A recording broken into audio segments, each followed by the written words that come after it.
Okay. Well, thank you all, everyone, for joining us this morning, this afternoon, whenever you happen to be logging in. Um, our plan here today is to offer a bit of insight into the processes and the infrastructure that that position MKS Ophir as a world-leading supplier of precision optical components and systems. As the agenda on the screen indicates, today's discussion will focus particularly on the capabilities with respect to the manufacture and qualification of reflective optics, the sort that you'd find integrated in common aperture multispectral imaging systems.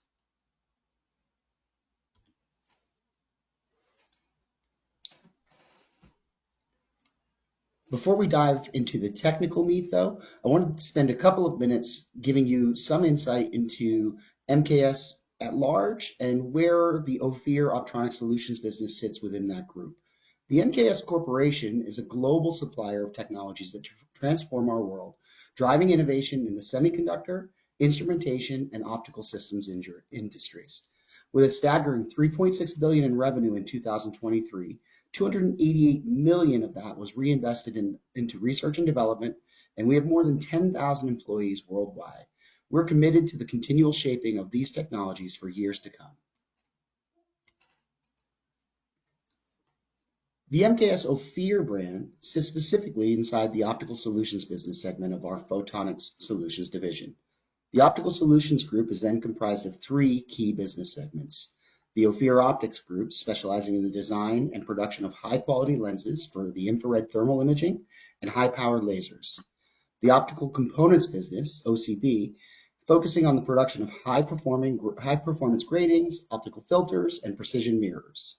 And then the Integrated Solutions business, providing end-to-end solutions from the initial design and engineering to the high-volume manufacturing of products.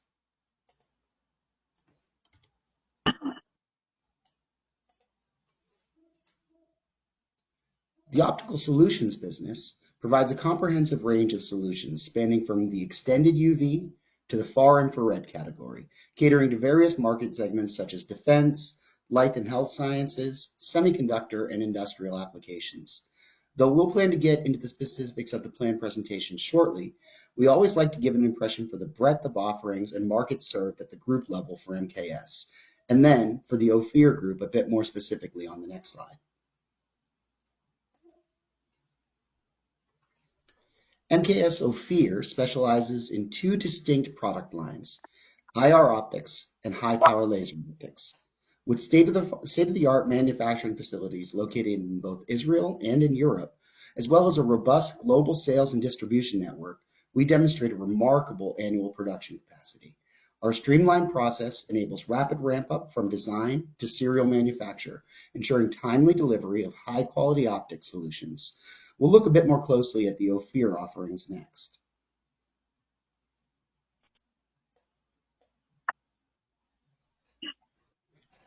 MKS Ophir offers a few product lines. First, our IR imaging products, spanning from precision IR components to the widest selection of COTS catalog imaging solutions available in the market. Those imaging solutions covering the shortwave, the midwave, and the long-wave infrared, offered in both fixed focal length configurations as well as continuous zoom systems. And secondly, we offer a laser optics product line specializing in high power optical solutions tailored for CO2 and 1 micron fiber lasers, such as the components you might find in directed energy laser weapons.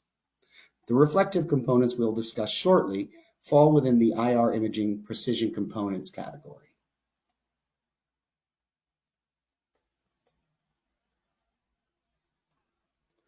And finally, before we get into the technical portion of our presentation, we wanted to highlight the vast array of applications our product lines serve. Our products are tailored to meet the unique demands of both the commercial and defense industries. All of our solutions are developed in close collaboration with these sectors and specifically designed to address their unique challenges. For the commercial market, we provide high-performance solutions for aerial, security, and surveillance, as well as maritime applications. Meanwhile, in the defense market, our offerings extend across airborne, land, and naval platforms. We also support build-to-print and design-to-spec requirements from our defense partners. All of that's offered here to provide a sense of the resource, expertise, and capacity at hand for MKS Ophir.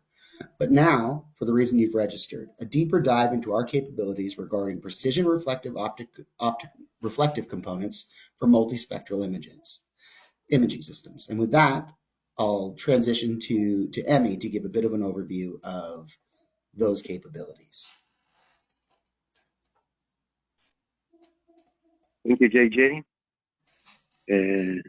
Okay, so talking about multispectral systems, the natural choice will be refractive optics. And we're talking about mirrors. In the Casagranian design, we have primary mirror and secondary mirror. And the beauty in reflectance, that the reflectance law is the same for all wavelengths. There is no difference in the refractive angle. So all wavelengths from visible to near IR, going up to long wave infrared, they will all focus on the same focal points. In this design, we can get extended focal length, and we will see forward in this presentation the very nice coatings performances with high reflectance for all wavelengths, multispectral coatings. We will see very low roughness values that enables low scattering, mainly in the visible, where it's more sensitive. And in general, this refractive telescopic design will give us the low swap, more effective optical systems. JJ, back to you. Thanks for highlighting some of the advantages of this sort of approach. So before we get into the very technical aspects of the processes available at MKS Ophir, let's talk for just a minute about the sort of applications where these advantages show themselves most strongly in the market. So what we're talking about are reflective systems where swap and applicability to broader regions of the spectrum. So the sort of payloads where those benefits present a tactical advantage primarily are turreted gimbal systems like the one pictured here. Often these systems provide several sensors for day and nighttime surveillance and or targeting across harsh weather conditions.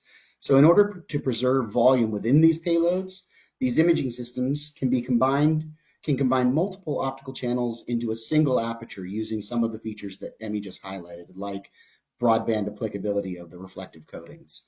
So when used in conjunction with a dichroic or a beam splitter, we can create channels to service different sensors among different pertinent wavebands, so allowing significantly improved performance while reducing size and weight thanks to the large optical mirrors. This combination of mirror and dichroic is a key enabler for this multispectral imaging market, as it allows for folded optical path designs and reduces sizes. And with that, I'll go back to Emmy to get back into the technical portion of our presentation.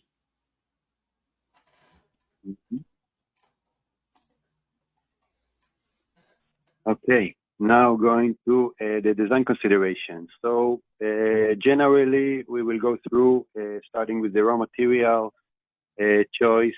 Then we'll overview the mechanics of the actual design of the primary mirror, the secondary, and the relation between the two. And then we'll overview the manufacturing process and considerations, enabling us to bring you the best mirrors, the high end in this field right now. So let's start with the raw material choice. In the next slide. Okay, in this chart, we see different raw materials, let's say, popular and recommended materials that are used for telescopic mirrors, mostly conventional aluminum, usually 6061. Second column will be the RSA aluminum, nickel-plated aluminum, and the silicon. And each bar represents the standard specification for surface roughness. And obviously, we want the lowest surface roughness. So those are the values. The aluminum is usually higher because we cannot MRF it. This is the direct output of very good, very high quality diamond turning, but still goes up to around 4 nanometers, the RMS. There is the RSA aluminum, which is an enabler for still being bare aluminum, but with lower roughness values. And when we go to actually different substrates with a coating of nickel or bare silicon, there we can do MRF that we will see later, and there we can reach even lower roughnesses, extreme low roughnesses like super polishing under 1 nanometer RMS.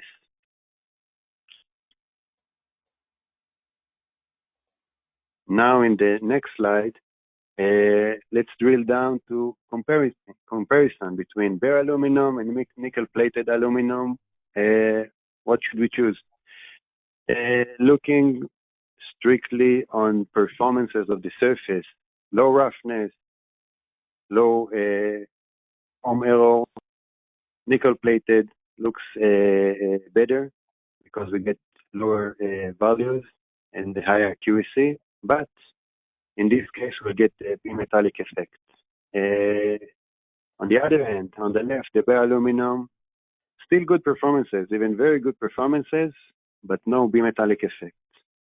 Now, the bimetallic effect is crucial, mainly in systems that are required to work in a wide range of temperature, usually, let's say, minus 30 C to 80 C. In this range, the bimetallic effect can be very influencing for the mirror form error. And it is also very hard to analyze and predict exactly what will be the bimetallic effect.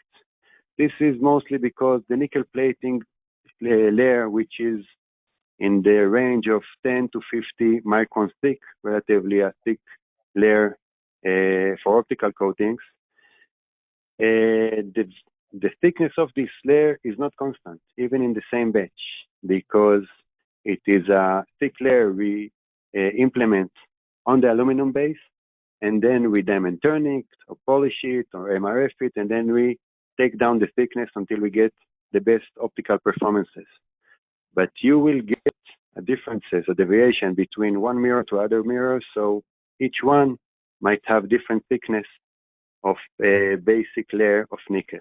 On top, you will get the optical coating that will give the high reflectance.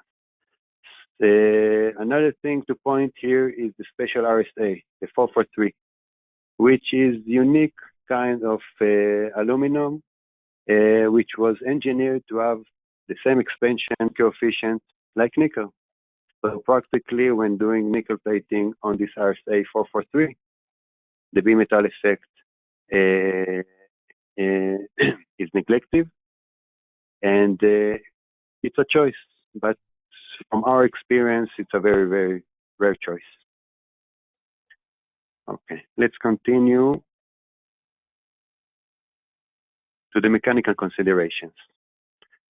So generally, there are two configurations. You can have the tower configuration, where the primary mirror, the larger mirror, will have a tower in the center, and the secondary mirror will be held on this tower. On the center hole configuration on the right, the two mirrors will not be directly connected. Both of them will be held on a pipe, on the body of the telescope, but there will be no direct mechanical connection between the two. As a manufacturer of telescopic mirrors, we don't like towers. Towers on the center of a primary mirror are disturbing.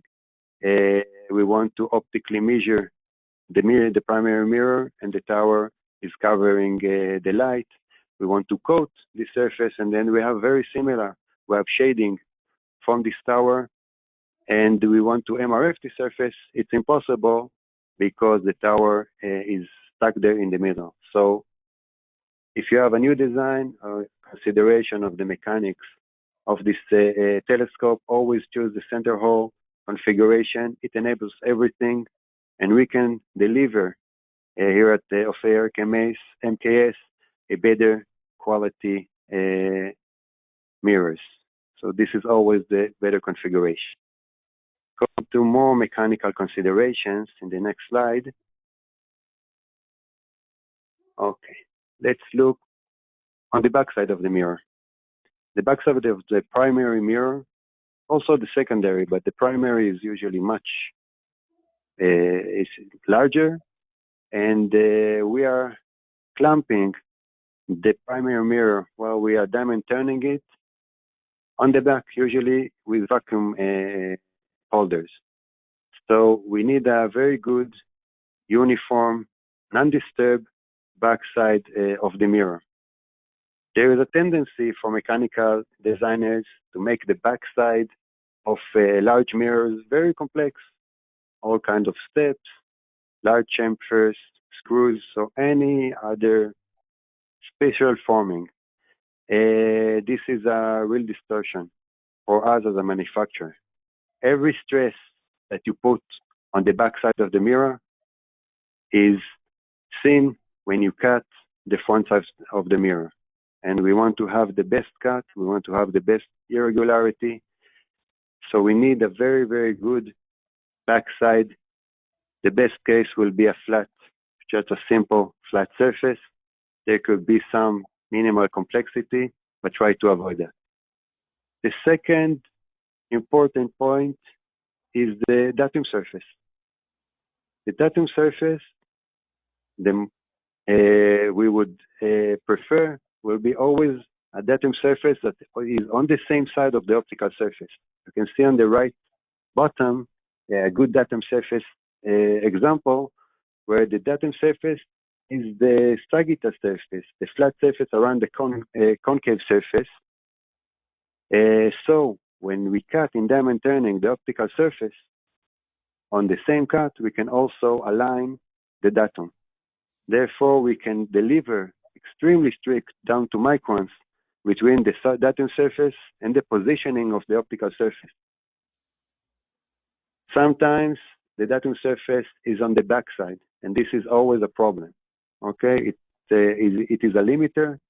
It doesn't allow us enough cuts to get and to reach the best performances we get. And the tolerances, in this case, will always be looser. So if we want tight tolerances, high accuracies, put the datum surface on the same side of the optical surface.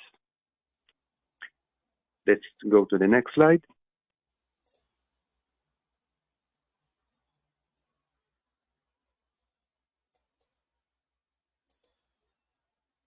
Okay. We finished the mechanical configuration. Now let's look on the manufacturing process. 5 main technologies involved in the process of making the mirrors here at Ophir. Mostly we do diamond turning. After diamond turning, cleaning is a critical process. The metrology is also critical, and we'll talk about it. Some materials we can MRF, and at the end we will coat all the mirrors to enhance the reflectance.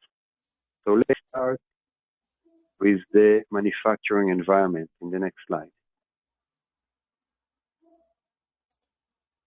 Again, to have a high precision, you need to have high control on the environment. We are talking about relatively large mirrors, over 100 millimeter, usually up to 300, even 400 millimeter mirrors were already made. And the temperature is critical. Cutting time in diamond turning of large mirrors can go from 30 minutes to even an hour for a single very accurate cut. So if during this cut, temperature will vary in 1 degree, here we see an example of a 200 millimeter diameter surface. In a 1 degree change, it will grow, it will expand in about 5 microns. It sounds a little, but in irregularity point of view, it's a mountain. It's huge. 5 microns is equivalent to 15 fringes irregularity, which is a very, very high number. So temperature control is critical. In the manufacturing area, we are controlling the temperature and we are controlling the humidity. And when we want to have the best, most accurate mirrors, surfaces, we control the temperature inside the diamond turning machine too. In the next slide, we will see the diamond turning process. So diamond turning, we're talking about single point diamond turning. This kind of technology enables us to do any spherical surface, flat, spherical, aspherical, parabolic, or any other kind of a sphere surfaces. We also have different toolings that we can do freeform surfaces for that. But for telescope, we have usually aspherical surfaces and parabolic mirrors. So we already talked about the temperature control, which is critical. And I want to mention that in Ophir MKS, diamond turning and optical coatings, but specifically here we talk about diamond turning, is a main core technology. We have over 30 years of experience here. We have some masters in engineering specifically for diamond turning, and we do aluminum and nickel plated and silicon, and we do a lot of different kinds of raw materials, not only for mirrors, but for any transmittance optics application. And this is one of our specialties, so we can promise you will deliver very high quality optics and mirrors. Now let's continue to the next slide. After we cut the mirrors very accurately, and we need to clean them. Even before we measure them, we need to clean them, and this is usually aluminum and metals we are cleaning in a degreaser systems. And it might look a simple process, but the parameters and the holders and the alignment of the mirrors is also very demanding to have extremely clean mirrors ready for coating and extremely clean mirrors without any stains at all. This is a sub-process that we put a lot of effort in, and we get very nice results today in very large mirrors manufacturing. Let's go to the next slide and look on other raw materials. Aluminum, RSA aluminum is only diamond turned. But if we have nickel plated or silicon mirrors, which could also be a choice, then we can do MRF. MRF, magnetological finishing. Similarly to diamond turning, single point diamond turning, MRF, you can refer as single point polishing or spot polishing. And here we have a very nice QED QFX system, a large one, and we can take a very accurate diamond turned surface of around, let's say, half a fringe, peak to valley over the full surface, and take it down to 0.2, even 0.1 fringes over the full surface. The MRF process is relatively long and expensive, but the results are amazing, not only in the irregularity, also in the roughness. The roughness is getting better, surface quality is getting better, and because this is a very gentle, stress-free process, it's like super polishing, and you're actually removing a very thin layer from the material and removing all kind of sub-damages from prior processes. So MRF will take us one step forward. Now let's continue to metrology. We have different kind of metrology for the mirrors. Usually we're using CGH, computer-generated holograms. You can see on the left side, interferometer. We have a lot of Zygo interferometers. From the transmittance sphere, the light goes through the CGH in this piezo setup, hit the mirror, and then go back into the interferometer. We get the interferogram on the bottom, and then we analyze the irregularity, adding special radius features. We can also measure on the same alignment the radius and the irregularity of the surface. If this is a specific parabolic surface, not any kind of aspheric surface where we need a CGH, So we don't have to use a CGH. The parabolic shape will reflect the light. On a way, we can beam it back into the interferometer and get the similar analysis without the CGH.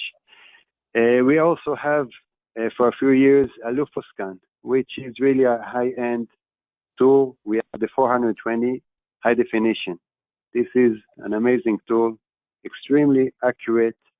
The error of the measurement is under 50 nanometers, and this is also used to measure the aluminum mirrors or others, primary and secondary. In the next slide, we can see an example for the report, the analysis of the measurement. So they have the interferogram from the interferometers, and we have the LUFOScan report on the right. And we also use a new view, also from Zygo, to measure the surface roughness. This is a white light interferometer looking on a very small part of the area, about half a millimeter or over half a millimeter. And you can see here the diamond turning grooves. And this is how we verify the irregularity, the radius, and the roughness of our mirrors. Going next, and last. Okay, after we make a substrate of any of the types that we saw before, it really doesn't really matter what kind of substrate we have, as long as we make it in the shape of radius and irregularity and roughness we desired. Now we have to increase the reflectance. So we have the optical coatings. And this is also a specialty of Ophir MKS. We have 10 different kind of coating mirrors for different applications and different spectrums. This is an example for one of the popular coatings we apply on multispectral mirrors, and you can see the performances from the visible 450 nanometers going up to long wave infrared 12.5 microns reflectance, starting in 85 and going up fast to 98%. We give very high throughput of the light into the optical system. After the coating, we have ready made mirrors ready for assembly. Going back to you, JJ. Thanks for that presentation and deep dive into the capability set, Emmy. So as we move this discussion forward, we wanted to take a quick look at a specific example of where these advantages have enabled a customer to grow the capability set within their gimbal payload, and take specific advantage of the broadband coatings, the tighter swap packaging of a system that's enabled by these primary secondary mirrors.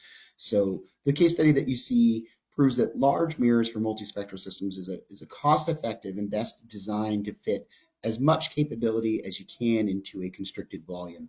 So here you can see a payload with the multispectral telescopic mirror. It also had a laser illuminator, several electro-optical cameras, and as well as a mid-wave channel for day-night electro-optical operations. So thanks to the large multispectral mirror allowing significantly improved performance, they were able to put many sensors into a smaller volume. And as you can note in the table at left, this particular customer used this sort of technology to allow for a visible near IR band, a shortwave infrared band, and a midwave band, all serviced through the same aperture and within a reasonably tight volume.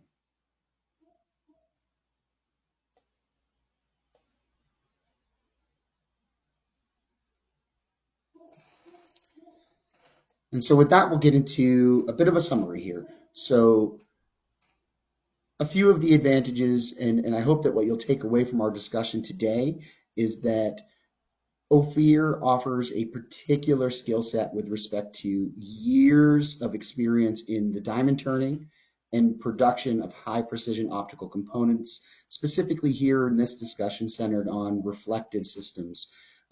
So thanks again for registering. If you've attended today, there's a chance you were already aware of the technical advantages associated with this sort of technology.